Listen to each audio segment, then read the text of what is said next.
Well, let's go now to an exclusive story. Alberta's Justice Department launched an investigation today after CBC News exposed how bodies of the deceased are being treated in Edmonton. Charles Rusnell begins our story with the disturbing video that made the government act. 17 bodies sheathed in white bags line the floor of a refrigerated semi-trailer parked near a busy Edmonton street.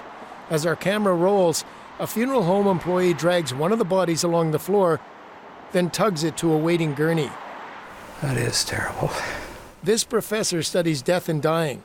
This treatment of bodies, he says, is in sharp contrast to what he witnessed over the years as he took students on tours of the medical examiner's office. So this is unconscionable. As I say, it suggests that the office is underfunded and understaffed because there is a long history of a culture of care, as I've emphasized, and there's no reason for that to be compromised.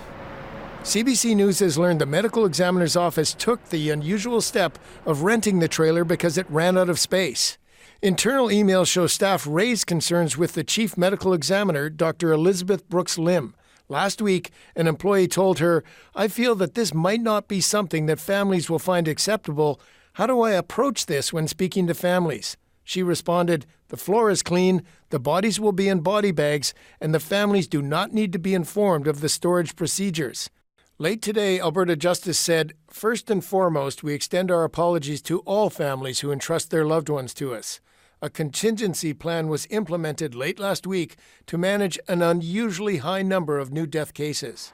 The department said steps are being taken to ensure dignity and respect, but the opposition NDP said more needs to be done. Who authorized this decision? Why did they not listen to the concerns that were raised by staff in the office who identified that this would be something that would be considered a real indignity by families and other people involved in the system? Shepherd also called on the government of Premier Jason Kenney to, if necessary, increase funding to ensure the dead in Alberta are never again treated this way. Charles Rusnell, CBC News, Edmonton.